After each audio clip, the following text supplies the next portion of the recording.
이번 시간에는 분열 왕국 시대에 대해서 살펴보도록 하겠습니다.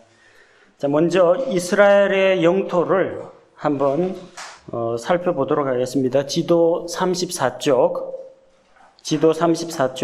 첫 번째 다윗 솔로몬 시대의 이스라엘 왕국 지도입니다. 그쪽에 보니까 이제 다윗의 통치구역이라고 되어 있죠. 지난번에 우리가 어디까지 살펴봤습니까? 블레셋을 치고 에돔을 치고 모압 정복하고 그리고 암몬을 치고 위쪽으로는 유프라테스 강을 수복하려고 오는 시리아 군대를 치고 다마스쿠스 아람까지 요 일대가 다윗의 통치구역이었습니다. 자, 그런데 솔로몬 왕 때에는 이거보다도 훨씬 더 영토가 확장됩니다. 다윗이 닦아놓은 그런 기반에다가 더 북쪽으로 저 위쪽 시리아까지 솔로몬이 영토를 확장하게 됩니다. 그래서 다윗과 솔로몬 왕국 시대에 이스라엘이 이제 가장 번영을 누렸다, 그렇게 볼 수 있습니다. 근데 분열 왕국 시대에 와서는 지도 34쪽 두 번째 보십시오. 영토가 이렇게 쪼그라듭니다.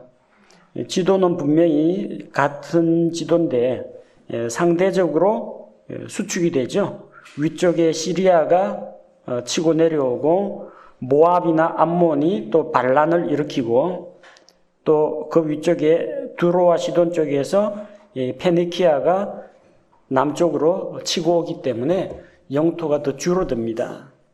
이스라엘 왕국이 이렇게 점점 쇠망하게 된 그 근본 원인은 무엇인가? 다른 이유 없습니다.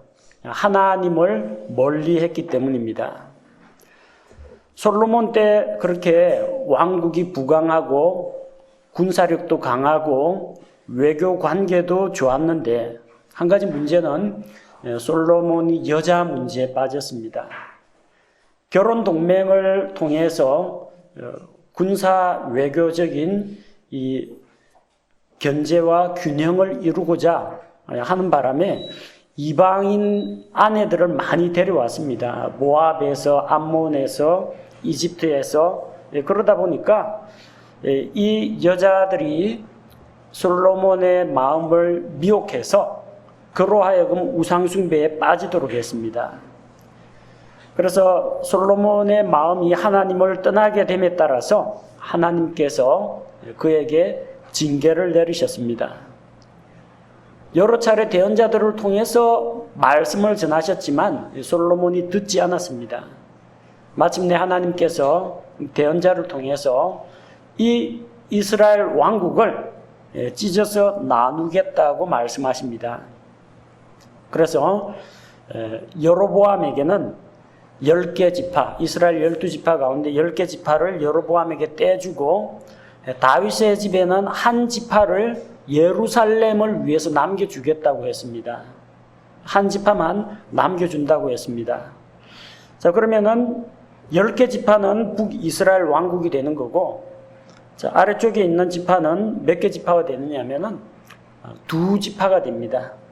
한 지파를 주신다고 했는데 다윗의 집에는 예루살렘을 위해 한 지파, 예루살렘에 하나님의 성전이 있으니까, 그래서 예루살렘 성전을 가지고 있는 이 유다 지파를 남겨주신다는 것인데, 한 지파가 어디가 빠졌냐면요, 베냐민이 빠졌습니다. 지난번에 말씀드린 것처럼 요 에브라임 산지하고 이 남유다, 유다 산지하고 중간에 끼어 있는 게 좁은 띠 모양으로 생긴 게 베냐민입니다. 그래서 예루살렘이 있던 곳이 원래 베냐민 지파하고 딱 경계되는 그 부분입니다. 근데 그 베냐민이 어디에 붙느냐? 북이스라엘로 가지 않고 남유다 왕국에 붙습니다. 열왕기상 12장 21절에 보니까 르호보암이 예루살렘에 이르러 유다의 온 집과 베냐민 지파를 모았는데 선정된 자들 곧 용사들이 18만 명이더라. 그들이 다윗의 집을 위하여 북이스라엘과 싸워서 왕국을 르호보암에게 주려고 했는데 대언자가 나타나서 이 민족 간의 전쟁을 하지 못하도록 말립니다. 유다의 온 집과 베냐민 지파라고 했죠. 베냐민 지파가 유다와 떨어지질 않습니다. 그 이유는 우리가 이미 창세기 44장에서 살펴보았습니다. 창세기 44장에 보면은 그 이집트에 곡식을 사러 내려왔다가 한 번 갔다가 두 번째 올 때는 반드시 베냐민 지파 너희 막내 동생을 데리고 와라. 그렇지 않으면 내 얼굴을 보지 못하겠다. 못할 것이라고 요셉이 엄포를 놓았습니다. 요셉은 자기 어머니 라헬이 낳아준 자기 친동생 베냐민이 보고 싶었습니다. 요셉과 베냐민.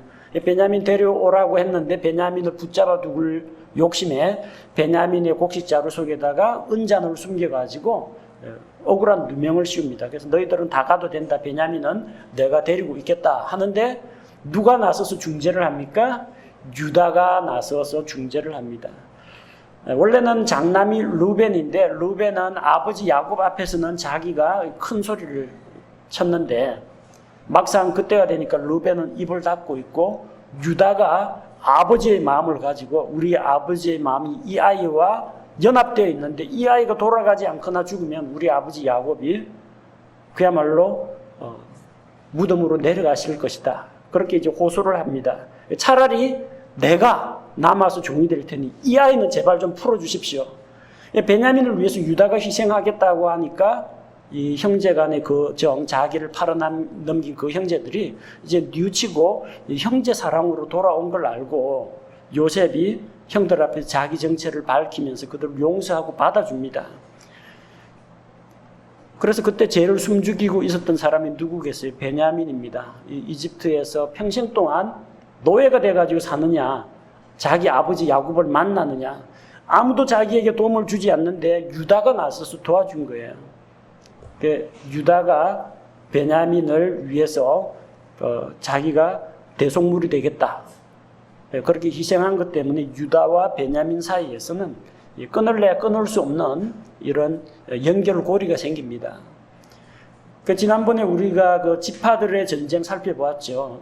그 기브온 거민들이 해서는 안 될 남색을 하고 그로 인해서 사람을 죽게 만든 그 일 때문에 베냐민 지파 대 나머지 지파들이 일제히 사사기 마지막에 전쟁이 벌어집니다. 그때 베냐민 지파를 치는 선봉에 누가 섰습니까? 유다 지파가 섰습니다. 하나님 앞에서 그러면 우리 중에 누가 먼저 올라가서 베냐민과 싸울까요? 유다 지파가. 눈물을 머금고 베냐민의 그런 죄에 대해서 징계를 하느라고 전쟁을 벌였던 것입니다. 근데 이 베냐민 지파는 유다 지파에게서 입은 그 언덕을 계속 기억하고 있었습니다. 또 하나 어떤 언약이 있습니까? 유다 지파의 다윗과 베냐민 지파의 사울의 아들 요나단 사이에 맹약이 있습니다. 우리 죽은 뒤에도 주께서 영원토록 너의 씨와 나의 씨 가운데에서 주께서 함께 하시기를 원한다. 그래서 베냐민 지파의 사울과 요나단이 죽은 다음에도 요나단의 아들 무비보셋을 다윗이 총회해서 왕궁에서 같이 음식을 먹으면서 왕의 보호를 받게 합니다. 그 맹약이 계속 유지가 되어서 베냐민 지파의 이 후손들도 다윗의 집안과 끊어지지 않으려고 하는 겁니다. 그래서 그 두 지파 대 10개 지파로 나뉘게 되었습니다. 자, 유다 왕국과 그 북이스라엘 왕국 여러 가지 사건들이 많이 일어났지만 몇 개만 우리가 그 중에서 지도와 함께 살펴보도록 하겠습니다. 자, 지도 35쪽 두 번째 지도입니다. 자, 이집트가 유다 왕국을 침략한 기록이 있습니다. 유다 왕 아사 때에 에티오피아 사람 세라가 100만 명의 대군대와 병거 300대를 이끌고 침략했습니다. 자, 에티오피아 사람이 쳐들어왔다고 하는데 실은 이집트 군대입니다. 이집트의 오른쪽에 에티오피아가 있거든요. 그 아프리카 동쪽에 동쪽에 에티오피아가 있습니다. 이 당시 이집트 왕은 파라오 오솔콘입니다. 근데 파라오가 직접 전쟁에 친정을 나온 게 아니라 에티오피아 사람 그 세라를 장군으로 세워가지고 이집트 군대하고 에티오피아 군대 연합군이 이제 쳐들어온 겁니다. 전쟁은 이제 어디에서 벌어지게 되었느냐면 마레사의 스바다 골짜기에서 싸움이 벌어졌습니다.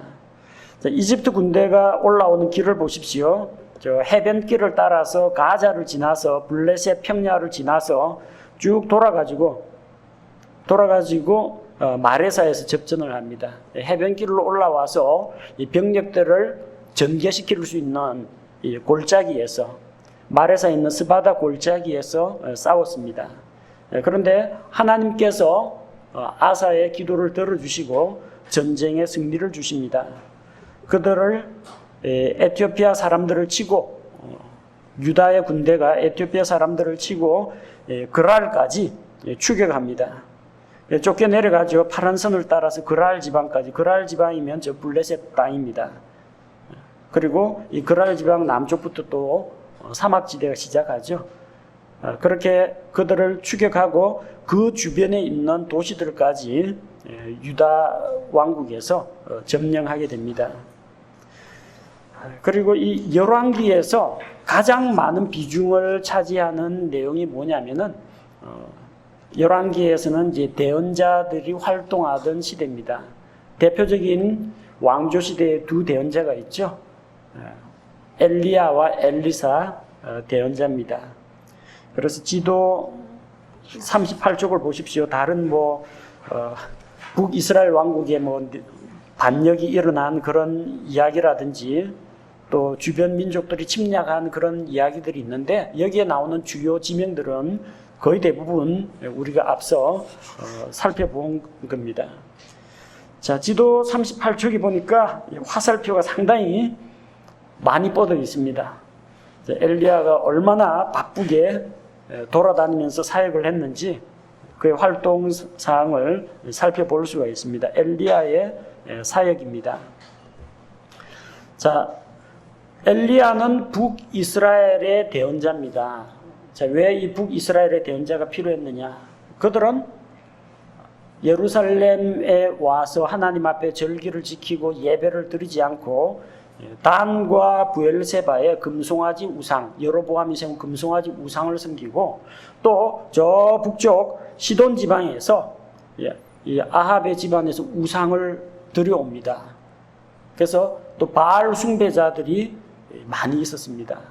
그래서 그 우상 숭배에 대해서 책망하고 왕들에 대해서 책망하고 하나님의 초자연적인 능력을 보여주면서 누가 진짜 하나님인가 이스라엘 백성으로 하여금 표적을 보고 믿게 하기 위해서 엘리야와 엘리사 대언자가 활동을 했습니다. 자, 엘리야가 주 하나님 앞에서 모셔 섬기는 그 엘리야가 아합에게 나타나서 열왕기상 17장 1절 사마리아에서 왕 앞에서 하나님께서 허락하지 않으시면 비나 이슬이 3년 반 동안 결코 내리지 않을 것이라고 예고를 합니다. 사마리아에서 가뭄을 예고를 합니다. 그리고 자기는 가뭄을 피해서 어디로 갑니까? 동쪽으로, 사마리아에서 오른쪽 동쪽으로 가면은 요르단 강으로 합류하는 요단 동쪽에서 요르단으로 합류한 그릿 시내가 있습니다. 그 그릿 시내에 숨어 지냈습니다. 아합이 잡으러 오거든요. 아합이 손길을 피해서 그릿 시내가에 숨고 먹을 것은 까마귀가 빵과 고기를 배달을 해줍니다. 그리고 그는 그릿 시내가 시냇물이 마를 때까지 그 시냇물을 마시면서 생활을 합니다. 근데 마침내 가뭄이 너무 심해지니까 상류에서 산골짜기에서 흘러내려오는 그런 샘물조차도 이제 물조차도 끊어져 버렸습니다. 그래서 거기를 떠나서 하나님의 말씀을 따라서 어디로 가느냐? 이방인의 도시 저 시돈 지방으로 갑니다. 자, 그릿 시내에서 요르단강 동편 쪽에 있는 그 길을 따라서 북쪽으로 쭉 올라갑니다. 그 다음에 갈릴리 호수 오른쪽으로 계속 북쪽으로 올라갑니다. 그래서 저 북쪽에 있는 단, 그쪽에서 시돈으로 넘어갑니다. 시돈에 있는 사르밧에서 한 과부의 섬김을 받습니다. 엘리야가 그 집에 들어가서 하나님께서 복을 주신 이후에 그 집에 밀가루 통해서 밀가루가 떨어지지 않고 그 집의 기름병에서 기름이 마르지 않게 되었습니다. 그리고 그 과부의 집에 있던 그 아이가 죽자 그 죽은 아이를 살리는 그런 기적을 일으킵니다. 그리고 이제 때가 되어서 하나님께서 너는 가서 아합에게 모습을 보이라, 그 말씀을 따라서 엘리야가 아합에게 나타납니다. 누가 이 가뭄을 가져왔느냐? 하나님이 주신 것도 아니고 내가 가뭄을 일으킨 것도 아니고 이 가뭄은 죄에 대한 하나님의 징계다. 무슨 죄냐?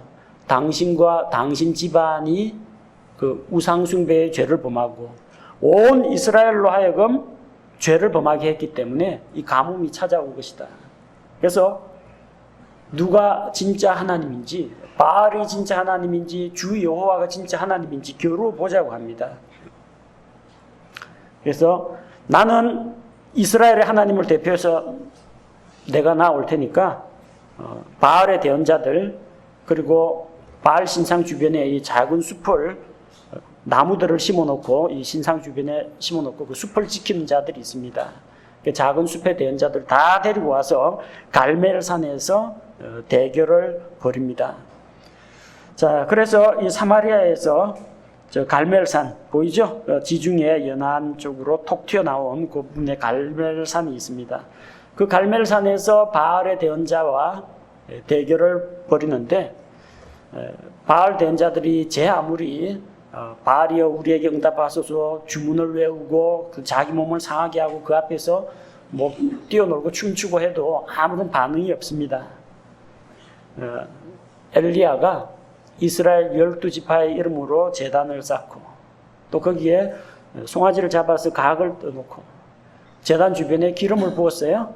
기름이 아니라 물을 붓습니다. 물을 부어가지고 완전히 제단 주변에 물이 홍건하도록 합니다. 그리고 하나님께 주께서 살아계신 것과 또 함께하고 계심을 보여주십시오 하고 기도를 할 때 하늘에서 불이 내려와서 그 제단에 있는 희생제물을 다 불태우고 그 주변에 파놓은 도랑에 있는 물들도 순식간에 다 말라버리고 흙과 돌이 탔다고 합니다.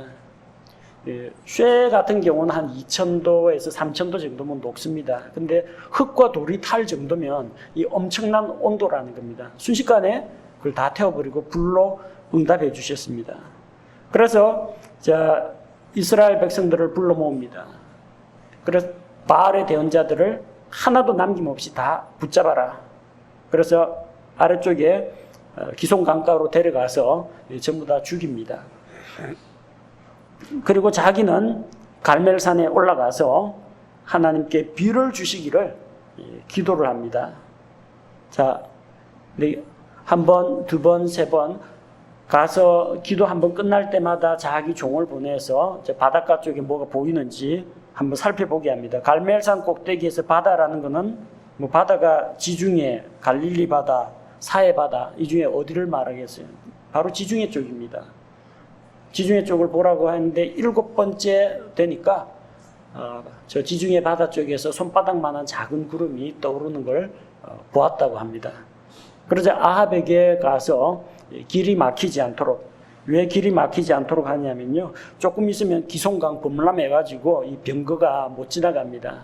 빨리 마차 준비해가지고 사마리아로 돌아가도록 하고, 엘리야는 하나님의 능력을 힘입어서 마차 앞에서 뛰어갑니다. 말보다 더 빨리 달렸다는 이야기예요. 그런 초자연적인 능력을 보여주고 비가 쏟아집니다. 하나님께서 비를 주시는 살아계신 하나님임을 이스라엘 앞에서 나타내 보여주었습니다. 자, 그래 되면 어떻게 돼야 돼요? 전 이스라엘 민족적으로 회개하고 막 돌아오는 그런 일들이 일어나야 되는데 달라진 게 없어요. 바알 숭배자들 죽었다는 거 말고는 똑같습니다. 아합 왕이 회개했습니까? 아합의 아내 이세벨이 회개했습니까? 이세벨은 오히려 엘리야를 잡아 죽이려고 합니다. 그러자 엘리야가 시리에 빠져가지고 도망을 갑니다. 아니 바알의 대언자 그 많은 사람들도 하나님의 능력으로 이겼는데 겨우 여자 하나 때문에 도망을 가는데 이게 이세벨이라는 이 여자 한 명이 무서워서 그런 게 아닙니다. 지금 이렇게 열심히 사역을 했으면 사역의 열매가 나와야 될 거 아닙니까? 열심히 말씀 전하고 표적도 기적도 보여주고 비도 줬는데 백성이 변화가 없는 겁니다. 열매가 없는 겁니다. 그 낙심에 빠져가지고 위축됐습니다. 그래서 그는 도망을 갑니다. 부엘세바로 피신합니다. 말이 부엘세바지 사마리아에서 부엘세바 거리가 어딘데요? 보십시오. 이스라엘 북쪽에서 남쪽으로 최남단 부엘세바까지 갑니다. 기진맥진했습니다.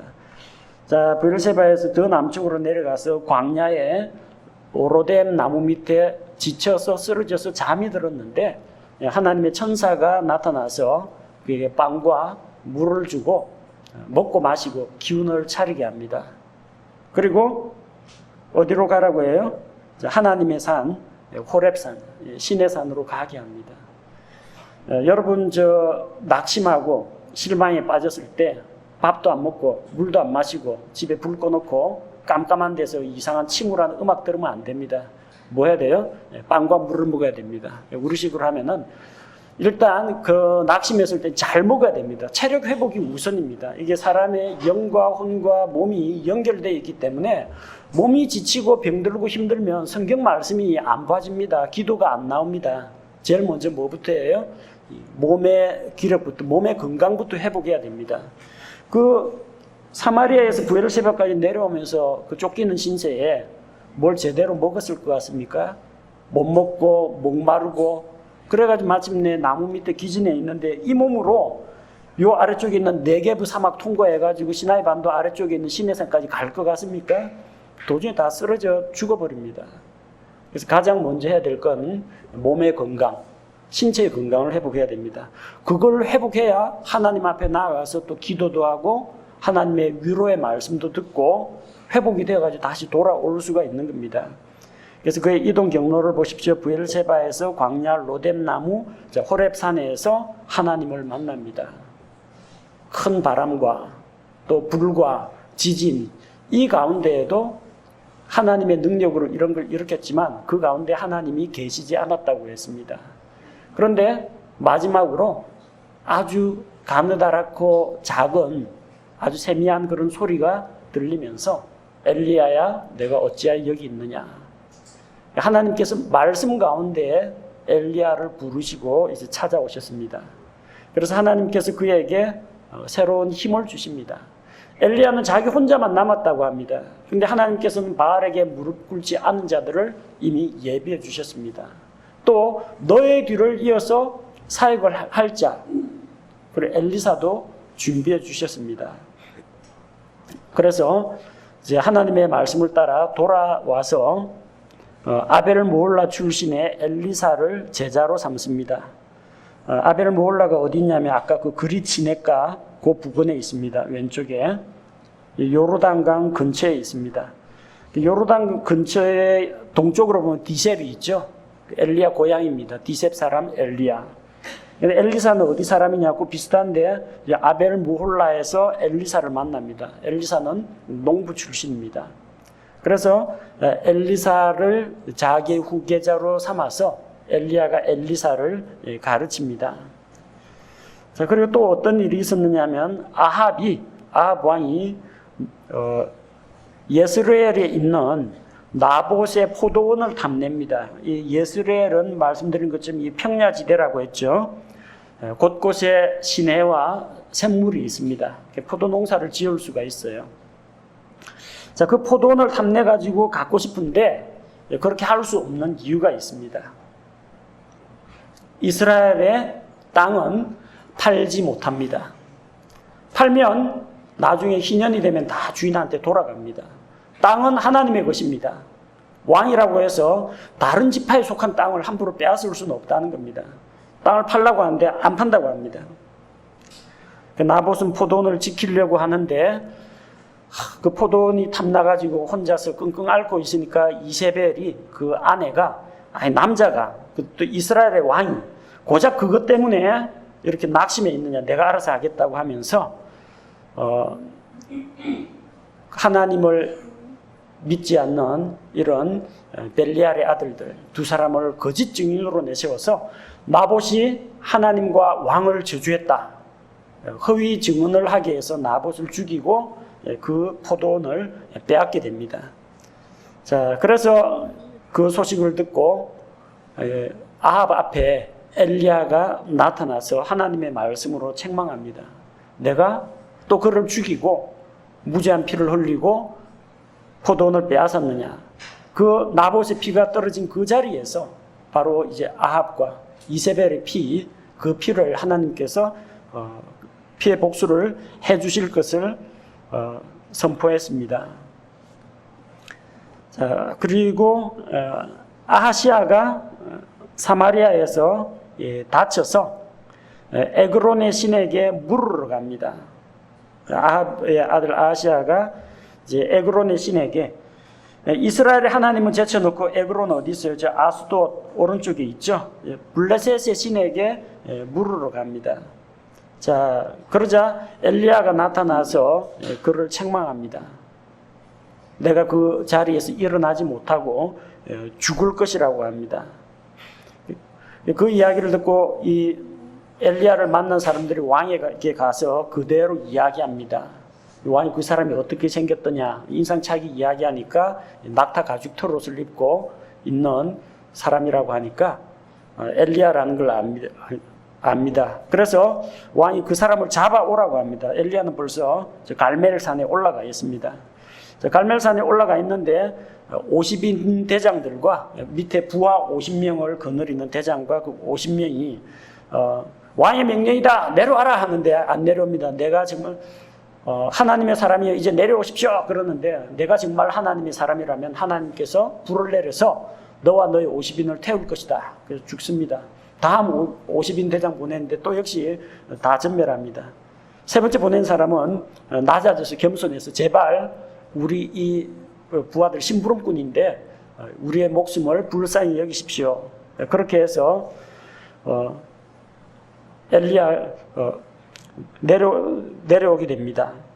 그리고 이제 아시아가 죽을 것이라는 것을 엘리야가 그 앞에서 선포하게 됩니다. 그리고 이제 이스라엘의 이제 아합의 시대, 아합과 이세벨의 시대가 저물면서 엘리야 역시 자기의 사역을 마감할 때가 되었습니다. 엘리야는 성경에 기록되어 있는 인물들 가운데에서 죽음을 맛보지 않고 산채로 하늘에 올라간 두 사람 중에 한 명입니다. 한 명은 구약 시대의 에녹이었고 한 명은 엘리야였죠. 그래서 이제 엘리사를 이제 떼놓으려고 이제 길갈로 가자 해서 길갈로 갔는데, 거기에서 하나님께서 나를 베델로 보내신다. 베델로 가니까 엘리사가 어디로 가시든지 제가 놓지 않고 따라갑니다. 해서 베델까지 갑니다. 또 여리고에 가니까 여리고까지 또 따라갑니다. 이동하는 경로 보십시오. 자, 길갈에서 베델로 여리고, 길갈에서 바로 여리고로 가도 되는데 길갈에서 하나님께서 베델로 가라고 하신다 하는데 안 떨어져요. 베델에서 나를 여리고로 보내신다. 그래도 안 떨어집니다. 여리고에서 요르단강을 건너가는데도 안 떨어집니다. 그 엘리야가 그 가르치던 대언자의 아들들, 그 후배 대언자들이 엘리사에게 자기들도 안다는 겁니다. 오늘날 하나님께서 당신의 스승 그 엘리야를 당신 머리 위로 하늘로 데려가실 것을 알고 있습니까? 자기들 다 안다는 이야기예요. 근데 엘리사는 나도 안다. 그러지만 입 다물고 엘리야만 따라갑니다. 엘리야 승천한다는 거 다 알았죠? 대언자, 그 후배 대언자들. 그 중에 엘리야 따라간 사람 몇 사람 있습니까? 아무도 안 따라갔어요. 예수님 어디서 나시느냐? 유대 땅 베들레헴 미가 5장 2절. 정확하게 암송했습니다. 예수님에게 경배하러 간 서기관들, 수제사장들 누가 있습니까? 아무도 없어요. 뭐의 차이입니까? 지식과 믿음의 차이입니다.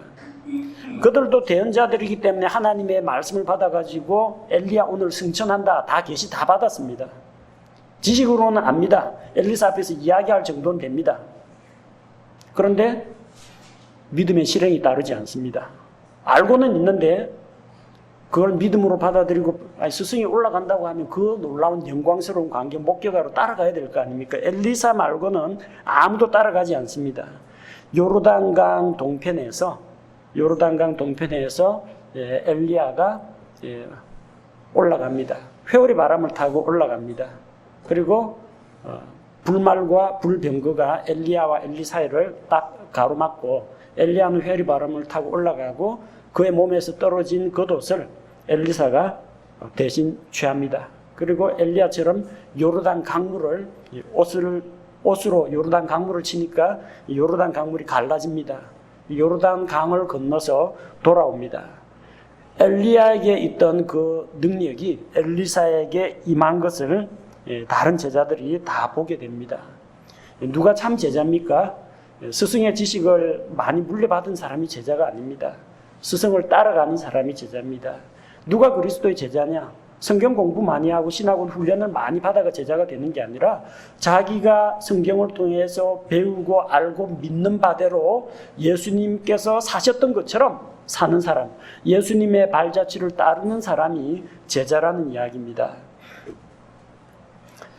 엘리사가 엘리야 올라가기 전에 뭐 필요한 게 있으면 이야기하라고 하니까 엘리사가 부탁을 하죠. 당신에게 있던 그 영의 능력, 그게 갑절이나 내게 임하기를 원합니다. 그 갑절이라는 그 말이 2배란 이야기입니다. 2배나 내게 있기를 원합니다. 그 내용이 성경에 딱 2번 나오는 표현입니다. 더블 포션이라고 합니다. 두목. 이 더블 포션이 언제 한번 나오느냐면 그 상속을 할 때 맏아들에게 상속자에게는 2몫을 주라고 합니다. 아들이 5명이면 재산을 6등분 해가지고 장자권 가진 아들이 2몫을 가져가고 나머지 아들은 1몫씩 가져가는 겁니다. 이게 더블 포션, 다른 사람보다 2배를 받는다는 이야기는 상속자라는 이야기입니다. 엘리사가 엘리야에게 당신의 그 영의 몫을 내가 2배나 받기를 원합니다. 엘리야 능력이 보잘것없으니까 난 2배는 있어야 양해차겠다, 그런 이야기가 아니고요. 자기가 정통 계승자라는 이야기입니다. 엘리야의 그 사역, 엘리야가 하던 사역을 자기가 물려받아서 이 남아있는 패역한 그 이스라엘 이 백성들을 하나님께로 돌아오게 하는 그 사역을 자기가 감당하겠다는 이야기입니다. 그래서 엘리야는 승천하고 엘리사는 남아서 지상에서 사역을 합니다. 그래서 바톤이 엘리사에게로 넘어옵니다. 지도 41쪽 보면요. 엘리사 역시 엘리야 못지않게 수많은 그런 활동들을 합니다. 요르단강을 건너서 길갈, 베델, 여리고, 요르단 건넜죠. 건너가지고 여리고로 돌아왔습니다. 돌아오는데 여리고 사람들이 그 땅에 물이 좋지 않아서 열매들이 수확하기 전에 툭툭 떨어진다는 겁니다. 그래서 엘리사가 하나님의 능력으로 이제 물을 고쳐줍니다. 그래서 열매가 결실하기도 이전에 떨어지는 그런 일들이 없도록 합니다. 자, 베델로 올라갈 때, 자, 여리고에서 이제 베델로 올라가는 길입니다. 왜 올라간다고 하냐면 베델도 아시다시피 여리고는 저 요르단강 부근에 있는 저지대입니다. 낮은 지대입니다. 근데 베델은 유다 산지입니다. 그러니까 베델로 올라갑니다.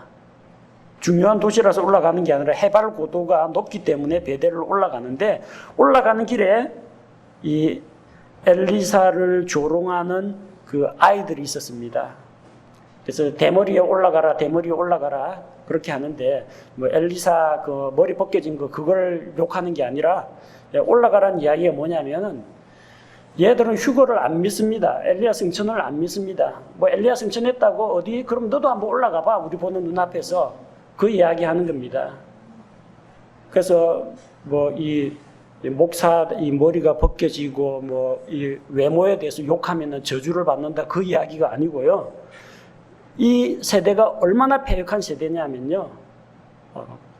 이 신약교회가 공중으로 휴거된 다음에는 이 땅에는 그야말로 이 최후의 보루, 그 어둠의 세력들이 일어나는 것을 막고 있던 마지막 보루, 그 교회가 휴거된다면 온 세상이 죄악으로 가득 차게 됩니다. 물론 그 가운데에서 말씀을 믿고 돌아오는 환난기 성도들이 있을 겁니다. 그래서 14만 4천 명의 전도단도 있을 테고 이방인들 가운데서도 뒤늦게 복음을 받아들이고 믿고 구원받는 자들도 있겠지만 세상은 정말로 패역하게 된다는 겁니다. 엘리사로 말하자면은 이 교회가 승천된 이후 환난기를 살아가는 험한 이 세상을 헤쳐나가야 되는 그런 사역자입니다. 자, 얼마만큼 세상이 타락하느냐면 어린애들이 하나님의 대언자를 무시하고 우습게 여기는 그런 세대가 된다는 겁니다. 옛날 한번 생각해 보십시오. 아브라함은 하나님의 대언자였는데 그 앞에서 아비멜렉이 꼼짝도 못했습니다. 하나님의 대언자가 나단이 책망하면 다윗 왕도 고개를 숙여야 됩니다. 왜? 대언자가 무서운 게 아니라 대언자는 하나님의 말씀 전달자이기 때문에 하나님의 말씀을 무시하는 거기 때문입니다. 지금 엘리사가 하나님의 말씀을 가지고 베델로 가고 있는데 하나님의 말씀을 가지고 있는 이 대언자에게 야 대머리야 너 스스로 하늘로 승천했다며 우리 못 믿겠으니까 올라가라 너도 한번 올라가 봐라는 이야기입니다. 조롱하는 자들입니다. 말세에 이런 일이 틀림없이 일어납니다. 아니 지금도 그런 전조가 보입니다. 이 새파랗게 어린 초등학생, 중학생들이 말씀 사역자를 업신여기고 욕하고 조롱하는 그런 일들이 일어난다는 겁니다. 교회 휴거된다면 아마 더 심해질 겁니다. 이거보다 더 심해질 겁니다. 그래서 하나님께서 그 숯불에서 곰돌 2마리를 불러가지고 이 조롱하는 아이들을 찢어버렸습니다. 하나님이 잔인하다. 애들이 뭔 죄가 있다고 라고 하는 분들이 있는데 애가 죄가 없다고요? 하나님의 말씀을 대적하는 애들입니다. 그에 대한 본보기 표적으로 하나님의 진노를 그들에게 보여주신 겁니다. 자, 그래서 그는 베델을 올라갔다가 저 갈멜산으로 올라갑니다. 그 이후에 또 사마리아로 돌아옵니다. 자, 이 분열 왕국 또 이스라엘 왕국이 점점 국력이 쇠해지니까 여기저기서 옛날에 아합이 있을 때는 꼼짝 못했는데 또 다윗, 솔로몬 있을 때는 주변 왕국들이 거의 조공을 바치고 또 각종 국경에다가 수비대를 파송해가지고 레인저 그룹들, 이 국경 수비대를 딱 두어가지고 진압을 했는데 여기저기서 반란이 일어납니다. 열왕기하 3장 5절에 보니까 모압이 이스라엘을 배반했다고 했습니다. 아합 당시에는 이게 진압이 됐는데 진압이 안 돼요. 그래서 이스라엘 왕이 여호람이 유다 왕 여호사밧에게 저 당장 발등에 불은 누굽니까? 유다 왕국 오른쪽에 있는 모압 아닙니까? 북이스라엘은 조금 그래도 거리가 떨어져 있는데 우리 이해관계가 같으니까 같이 연합하자고 합니다. 그래서 하나님을 섬기는 이 여호사밧이 유다 왕 여호사밧이 저 북이스라엘의 여호람하고 이제 연합을 합니다. 그리고 에돔 왕하고 손을 잡고 같이 모압을 정벌하러 갑니다. 이때 엘리사가 이 정벌 군대에 따라갑니다. 근데 아시다시피 저 에돔 광야길로 쭉 가다 보면 물이 없습니다. 근데 한두 사람 여행할 때는 수통에 물 차고 다니면 되는데 군대가 엄청나니까 하루에 물 소비량도 엄청 많습니다. 물이 없으니까 적하고 모압하고 싸우기도 전에 목말라 죽게 되었다는 겁니다. 그래서 여기에 어떻게 우리 주변에 능력 있는 하나님의 대언자가 없느냐 찾아보니까 엘리사가 마침 있습니다. 근데 엘리사가 처음에는 이스라엘 왕을 생각하면 도저히 물을 주고 싶은 마음이 없는데 유다 왕을 생각하니까 하나님이 이제 그 얼굴을 봐서 이제 물을 주겠다고 하고 수금 악기를 연주하는 사람이 이제 악기를 연주할 때 하나님의 영이 성령께서 그에게 이제 영감을 주시고 구덩이를 파라고 합니다. 비도 보지 못하고 또 구름도 보지 못하겠지만 어쨌든 구덩이를 파라고 합니다. 쨍쨍 마른 날에. 근데 동쪽으로부터 구덩이를 파놓으니까 물들이 쫙 흘러 들어옵니다.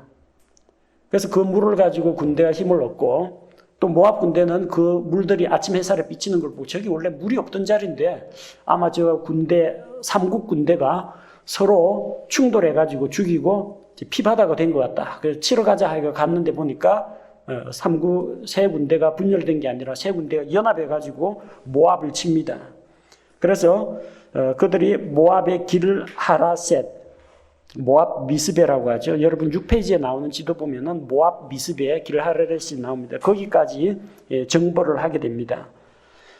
자, 그리고 정벌군 따라갔던 엘리사는 다시 사마리아로 돌아갑니다.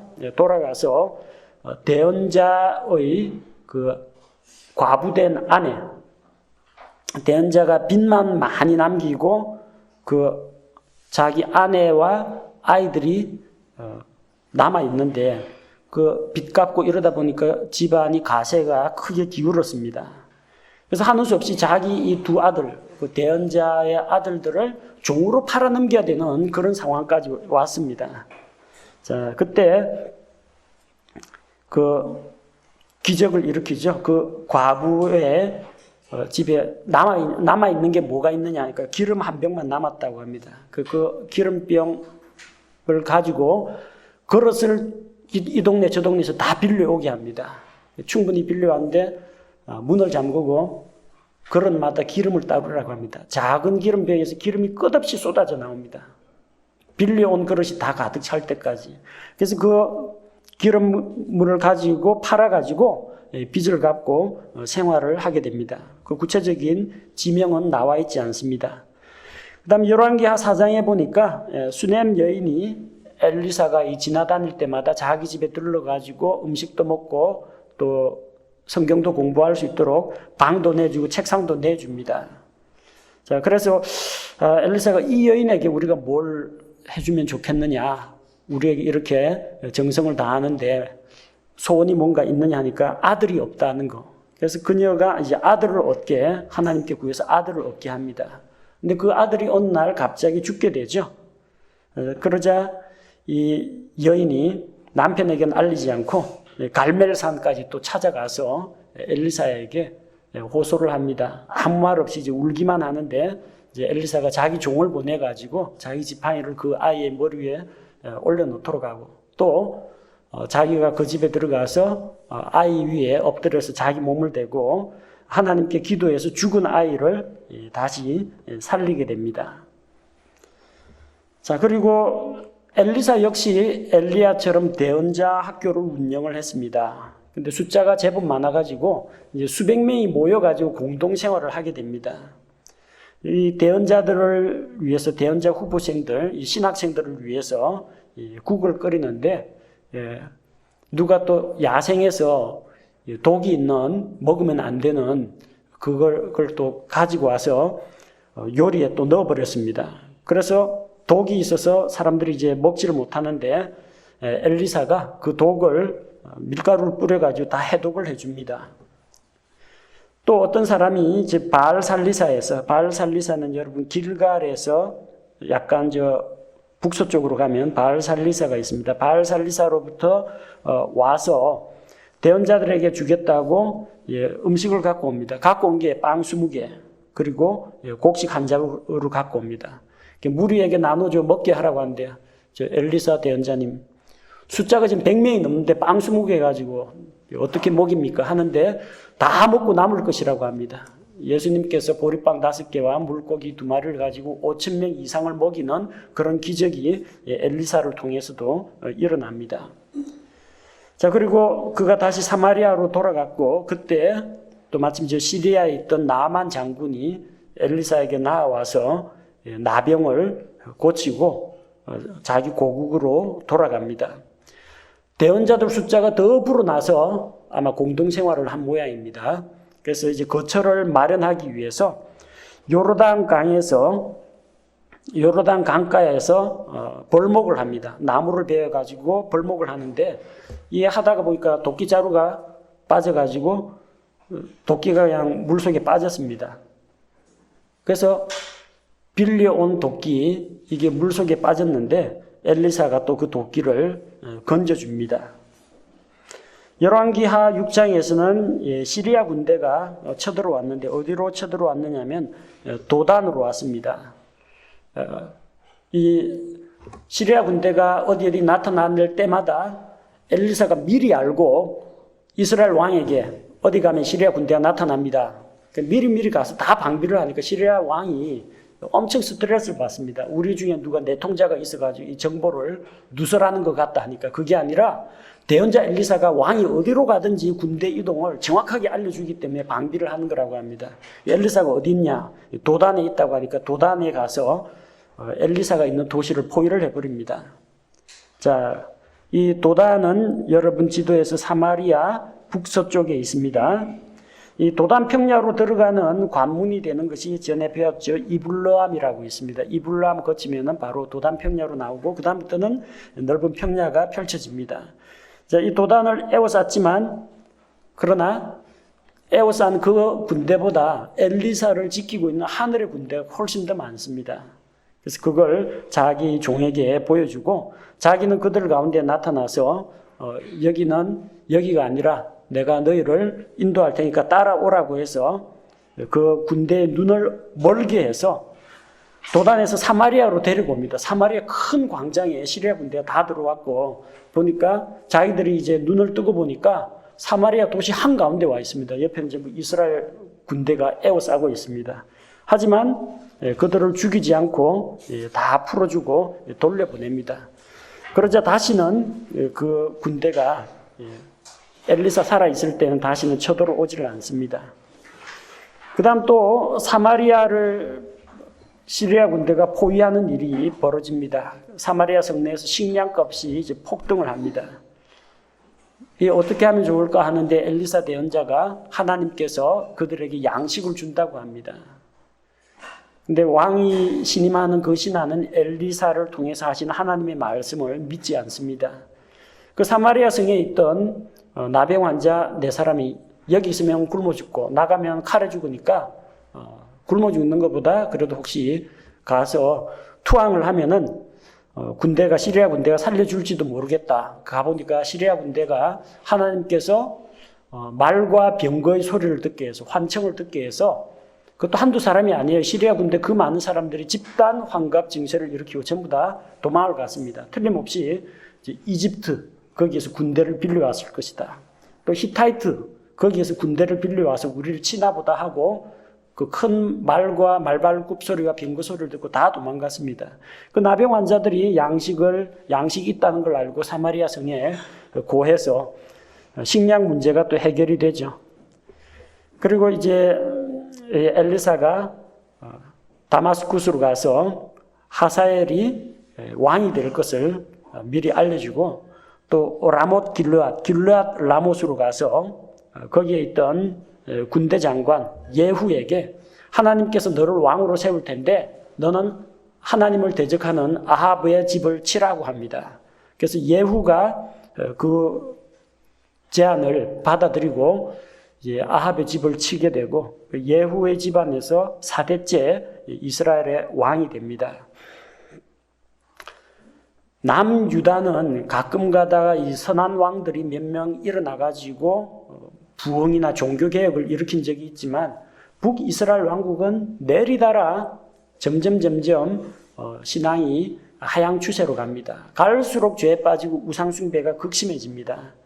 그러다 마침내 열왕기하 15장 19절을 보니까 여러분 지도 43쪽에 1번에 해당됩니다. 아시리아가 이스라엘을 침략합니다. 북이스라엘 왕 무나헴 때 아시리아 왕 불이 쳐들어왔다 했는데 이 아시리아 왕 불은 역사책에 나오는 디글랏빌레셀 3세입니다. 그가 쳐들어와서 사마리아에서 조공을 받고 다시 돌아갑니다. 하지만 이 이스라엘은 회개치 않습니다. 마침내 열왕기하 15장 29절에 보니까 베가 때 또 디글랏빌레셀이 쳐들어와서 어디를 쳤습니까? 자, 이온은 어딘지 아시죠? 갈릴리 호수의 최상류 그 수원지가 되는 곳 중에 하나가 이온 평야에 있는 이온입니다. 그 이온과 아벨벳 마가 우상의 도시라고 했죠. 항상 사람들이 물을 것이 있거든 아벨 벤 마가 아벨에 가서 물을 것이니이다 한 것처럼 이제 우상이 많이 있는 그런 도시입니다. 그리고 야노아, 게데스, 하솔, 가나안 왕 야빈의 도시 하솔, 길르앗, 갈릴리, 납달리 온 땅을 점령했습니다. 이스라엘 가운데에서 요 지역이라면은 거의 대부분 요새 도시이거나 아니면 비옥한 땅들입니다. 많은 땅들을 빼앗기게 되었고 마지막 북이스라엘의 마지막 왕 호세아 때 백성들이 포로로 사로잡혀서 아시리아로 가게 됩니다. 이때가 이제 살만 에셀 5세 때입니다. 그 내용은 나중에 지도 44쪽에서 다시 보도록 하겠습니다. 북이스라엘은 우상숭배로 이방민족의 침입, 그 아시리아의 침략을 받아서 멸망하게 됩니다. 그다음 지도 43쪽 두 번째 보면 이집트의 갈그미스 정벌이 나오죠. 자, 군대 이동 경로를 잘 보십시오. 이 해변길은 비아마리스 해변길은 상인들의 무역로로도 사용되고 강대국들의 군사 이동로로도 사용됩니다. 자, 이 아시리아 왕국이 강성했지만 새롭게 성장하는 바빌론 제국, 그러니까 옛날에 니무롯 때 그 고대 바빌론 말고 신바빌로니아 말입니다. 신바빌로니아에 의해서 아시리아의 수도 니느웨가 함락됩니다. 하나님께서 대언자 요나를 통해서 회개를 선포했는데 요나 때 분명히 회개했습니다. 그래서 그 당시에는 하나님의 심판을 받지 않았는데 나중에 회개하고 완전히 하나님께 돌아온 게 아니라 또다시 이제 죄에 빠졌습니다. 그래서 나훔 대언자를 통해서 대언한 바와 같이 니느웨는 멸망당합니다. 자, 이렇게 아시리아가 위축되니까 아시리아가 이집트와 손을 잡으려고 합니다. 그래서 이집트도 보니까 저게 조금만 더 세력이 커지면은 잘못하면 이 팔레스타인 땅과 이집트까지 위험해질 수가 있기 때문에 더 크기 전에 아시리아와 이집트 연합군이 신바빌로니아를 견제하려고 합니다. 그래서 이집트의 파라오 느고 왕이 유프라테스에 있는 저 갈그미스를 공격하기 위해서 올라옵니다. 역대기하 35장에 나와 있습니다. 자기는 길만 빌려달라고 합니다. 내가 그대와 싸우려고 하는 게 아니라 나와 싸우는 적들 신바빌로니아 견제하러 간다는 겁니다. 하지만 요시아가 파라오 느고를 막기 위해서 무깃도에까지 내려가서 싸웠습니다. 해변길 따라 올라오다가 무깃도 지나서 이제 북쪽으로 올라가면은 이제 시리아, 아시리아 지방이 나옵니다. 자, 거기서 요시아가 전사하게 되었고, 갈그미스 전투는 바빌론이 이기고 아시리아는 쇠약하게 되었습니다. 그리고 파라오 느고가 전쟁에서 지고 돌아가는 길에 이집트로 돌아가면서 그 요시아가 자기 가로막았잖아요. 뭐 이집트라고 무사하진 않았겠죠. 전력 손실이 상당히 있었을 겁니다. 그래서 요시아의 아들 여호아스를 폐위해서 이집트로 인질로 잡아갑니다. 그리고 그의 형 여호야김을 왕으로 세웁니다. 그러니까 이집트의 끄나불입니다. 이집트에서 세운 꼭두각시 왕을 세워가지고 유다를 견제하려고 한 겁니다. 자, 그러다가 마침내 북이스라엘, 남유다는 완전히 망하게 되는데 아까 북이스라엘에 대한 게 지도 44쪽에 나옵니다. 호세아 제9년에 아시리아 왕이, 이 아시리아 왕이 누구냐면 살만 에셀 5세입니다. 사마리아를 점령하고 북이스라엘을 사로잡아 아시리아로 데려갑니다. 그래서 할라와 고산 강가의 하볼과 메대 사람들의 도시에 두었더라. 위치 보십시오. 하란, 고산 하볼, 할라, 메대 이쪽에다가 북이스라엘 자손들을 포로로 데려갔습니다. 또 그 땅에는 이방 민족들을 심어놨습니다. 아시리아 왕이 바빌론과 구다와 아바와 하맛과 스발와임으로부터 사람들을 데려다가 사마리아에 정착하게 해서 사마리아를 이제 사마리아를 이방인들이 섞여 사는 도시, 또 그렇게 해서 그들을 혼혈 민족으로 만들어 버렸습니다. 자기 민족의 정통성, 핏줄의 정통성, 종교적인 정체성 같은 것들을 내세우지 못하도록, 그 때문에 이제 남유다 왕국은 그걸 비웃고 조롱했습니다. 이방인들의 피가 섞인, 이방인들의 문화와 풍습이 섞인 사마리아 사람은 우리가 상종하지 않겠다. 그렇게 해서 이스라엘 유다 민족이 정통성 고집하는 이쪽이 사마리아를 배척하게 된 겁니다. 남유다 왕국도 마찬가지입니다. 그들이 북이스라엘이 망하는 걸 보고 경계를 받고 돌이켜야 하는데 오히려 북이스라엘보다 더욱더 패괴하고 부패하게 됩니다. 그래서 여호야김 제3년에 왕족과 귀족들이 사로잡혀 갑니다. 다니엘 역시 이때 사로잡혀 갔습니다. 당시 이스라엘은 하나님을 바라보아야 하는데 이 바빌론을 견제하기 위해서 이집트와 동맹을 맺었습니다. 이건 하나님이 더 용납 못하시는 겁니다. 도움을 구하러 이집트로 내려가는 자들에게는 화가 있을 것이라고 했습니다. 그들은 말과 병거의 많음을 의지하고 주 여호와를 의지하지 않지만 하나님을 의지하라고 했는데 이집트에 손을 내밀었다는 겁니다. 그리고 세 차례의 침략에 걸쳐서 잡혀가고 돌아올 때도 세 번에 나누어서 돌아오게 됩니다. 두 번째 포로로 잡혀가는 것은 여호야긴 즉위년, 여호야긴 원년에 왕족과 용사들, 권세 있는 자들, 그리고 대장장이들, 기술자들이 잡혀갑니다. 이때 에스겔이 같이 사로잡혀갔습니다. 처음에는 뭐예요? 왕족과 귀족들, 요인들만 잡아갔습니다. 근데 보니까 너희는 바빌론 왕의 멍에를 매라. 그리하면은 나중에 하나님께서 너희를 회복시킨다고 했는데 아니다. 우리는 도움을 구하러 이집트로 내려가겠다고 하니까 하나님께서 2차 징계가 또 떨어진 겁니다. 이제는 왕족 귀족들뿐만 아니라 이제 용사들, 권세 있는 자들, 통치자들이나 이런 영향력 있는 사람들, 그리고 기술자들을 잡아갔습니다. 그래도 돌이키지 않으니까 세 번째 마지막으로 시드기야 제11년에 그들이 이집트와 동맹을 맺고 있을 때 하나님께서 이스라엘의 예루살렘의 왕궁과 또 성전을 다 파괴해버렸습니다. 나중에는 이집트가 도와준다고 했는데 이집트까지도 바빌론 왕의 군대에 짓밟히게 됩니다. 그리고 이때는 이제는 남아있던 가난한 일반 백성들까지 포로가 되어가지고 바빌론 땅으로 사로잡혀 가게 됩니다. 빨간색 실선으로 되어 있는 거 보십시오. 44쪽. 자, 남유다 왕국 역시 사로잡혀서 이 바빌론으로 잡혀갔습니다. 가는 길을 보십시오. 유프라테스 강 따라.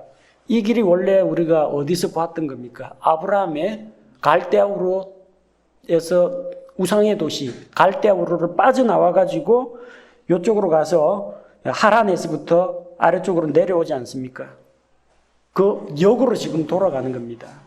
우상의 도시에서 하나님의 백성으로 불러내가지고 구별된 민족으로 세웠는데 이게 하나님의 백성답게 살지 않고 제사장 왕국으로 살지 않으니까 뭐가 필요합니까? 다시 연단을 통해서 징계와 연단을 통해서 훈련시키러 다시 바빌론 땅에 보내는 겁니다. 하나님을 섬기는 게 쉬운지 바빌론 왕국을 섬기는 게 쉬운지 너희가 한번 겪어보라는 겁니다. 자그마치 70년 동안이나 바빌론에서 포로 생활을 하다가 그들은 나중에 다시 회개하고 돌아오게 됩니다. 자, 여기까지가 구약 성경 왕조 시대에서 열왕기와 역대기까지의 내용입니다. 다음 시간에는 신약 시대에 대해서 살펴보도록 하겠습니다.